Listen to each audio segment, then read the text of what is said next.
মেয়েদের জীবন এমনই, প্রতিদিন সকাল সকাল থেকে রাত পর্যন্ত সংসারের কাজ নিয়ে ব্যস্ত থাকা হয়। বাইরে জগৎটা কমই দেখা হয় অনেক মেয়েদের। তো সংসার নিয়ে ব্যস্ত থাকতে থাকতে কখন যে জীবনও চলে যায়, সময়ও চলে যায়, এটা বলাই যায় না। সংসারই হচ্ছে মেয়েদের সবচেয়ে বড় ঠিকানা। তো হ্যালো এভরিওয়ান, আসসালামু আলাইকুম। কেমন আছেন সবাই? আশা করি সবাই ভালো আছেন। আলহামদুলিল্লাহ আমিও ভালো আছি। তো প্রতিদিনের মতো নিয়ে আসলাম আমি ডেইলি ব্লগটা। আজকে সকাল সকাল শুরু করলাম। ছেলেকে আগে নাস্তা খাইয়ে বেরিয়ে করে দিয়েছি, তারপর সকালে একটু নাস্তা বানিয়ে নিতেছি। তার জন্য আমি একটু আলু ভাজি করে নেব আর রুটি বানিয়ে নেব। তো রুটির জন্য আমি পেঁয়াজ রুটির জন্য রুটির খামিরটা বানিয়ে নিয়েছি। আর এদিকে আমি আলুটা ভাজি করে নেব। আর এদিকে আলু ভাজি করতে করতে এদিকে রুটিগুলো বানিয়ে নিব। তো আলুটা আমি বসিয়ে তারপর রুটিগুলো এক করে ভাজি করে নিব। তো প্রতিদিনের মতোই সংসারের কাজ নিয়ে সবসময় ব্যস্ত থাকা হয়। বাইরের জগৎটা কম দেখাই হয় অনেক মেয়েদের ক্ষেত্রে। তো কেয়ার করা এটাই জীবন, মেয়েদের জীবন, এটাই মেনে নিতে হবে। তো এখন আমি রুটিগুলো এক এক করে ভাজি করে নিতেছি। আর অনেকদিন যাবত রুটি বানানো হয় না, তো ভাবলাম যে আজকে সকালে রুটিটা বানিয়ে নেই, তো খেতে ভালো লাগবে। যেহেতু প্রতিদিন বানানো হয় না আর কি। আজকে অনেকদিন পরে রুটি আর আলু ভাজি করলাম। আর রুটি আর আলু ভাজি খেতে খুবই ভালো লাগে, খুবই স্বাদ লাগে। তো এখানে আমি আলুটা ভাজি করে তারপর রুটিগুলো ভাজি করে নেব। ভাজি করে তারপর দুপুরে রান্না বান্নার জন্য চলে যাবো। আর রান্না বান্না কী করবো না করবো এটাই ভাবতেছিলাম। আর তেমন একটা ভাবতে হয় না, আপনাদের ভাইয়াই বলে দেয়। তো এদিকে সকাল নাস্তাটা আমি একাই করে নিতেছি, যেহেতু ছেলে মাদ্রাসার ছেলের সাথে বাবু চলে গেছে। আসার পরে তারপরে নাস্তা করবে, তো আমি একাই নাস্তা করে নিতেছি। তো আপনাদের সাথে একটু শেয়ার করে নিলাম।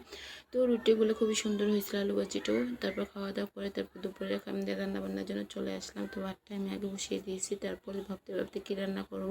তো ভাবলাম যে চানা ডাল ভুনা করা যাক। তো চানা ডাল ভুনা করার জন্য আদা রসুন পেঁয়াজ সব কিছু একদম রেডি করে তারপর রান্না করতে চলে গেলাম। তো চুলাতে এখন আমি একটা প্যান বসিয়ে কড়াই বসিয়ে তারপর আমি এক এক করে রান্না বান্না করে নেব। আর আমার বাসাটা এমন এক পরিস্থিতি, যেমন কোনো একটা তো রুমই নাই, আর কোথাও যেয়ে যে একটি বয়সটা দিব সেটাও ক্ষমতা হয় না একদিক দিয়ে। এখন তো আমার ছেলেটা ঘুমে, আর যখন সজাগ থাকে তখন তো অনেক কষ্ট হয়। আর ওদিকে ছেলে ঘুমে, কিন্তু আশেপাশের শব্দ খুবই আসতেছে, একটু ক্ষমা দৃষ্টিতে দেখবেন।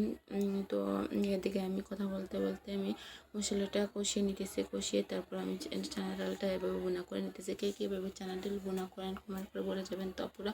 তো আমি এরকমভাবে বোনা করে নিই। তো কিছু টমেটো দিয়ে দেবো, তো চানা ডালটা খেতে খুবই ভালো লাগবে।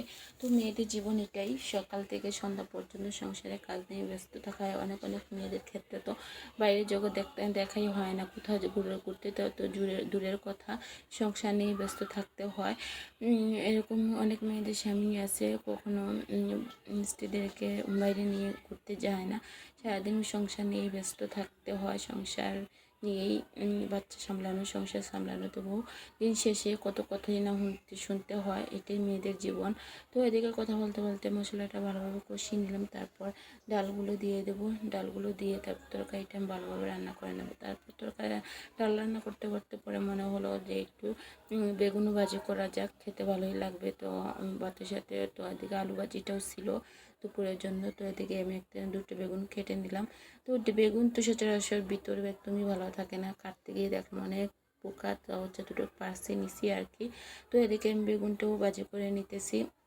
ভাবলাম বেগুন সাথে একটু বেগুন থাকলে ভাজিটা থাকলে ভালো লাগবে, দুপুরবেলা খাওয়া দাওয়া খেতে ভালোই লাগবে। আর বেগুন ভাজিটা অনেক স্বাদ হয়েছিল। তো আমি শর্টকাটভাবে আর কি একটু বেগুনটা চপ বানিয়ে নিতেছি আর কি।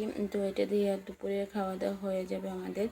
তো এদিকে ডালটাও আমার উতলানো হয়ে আসছে। তো ডালটা ভালোভাবে সিদ্ধ হওয়ার পরে তারপর আমি নামিয়ে নিব। তো এদিকে ডালটা একটু নাড়াচাড়া দিয়ে দিলাম, নাড়াচাড়া দিয়ে তারপর ঢাকনা দিয়ে এবার কিছুক্ষণ রান্না করে নেব। এদিকে ডাল রান্না করতে করতে আমার ভাতটাও রান্না হয়ে যাচ্ছে। তো সব দিক দিয়ে একলগে কাজ রান্না বসিয়ে কাজ করলে আর কি সব দিক দিয়ে হয়ে যায়, তাড়াহুড়ার কোনো তাড়াহুড়া কোনো কিছু থাকে না। তো এদিকে আমার ভাতটাও হয়ে আসছে।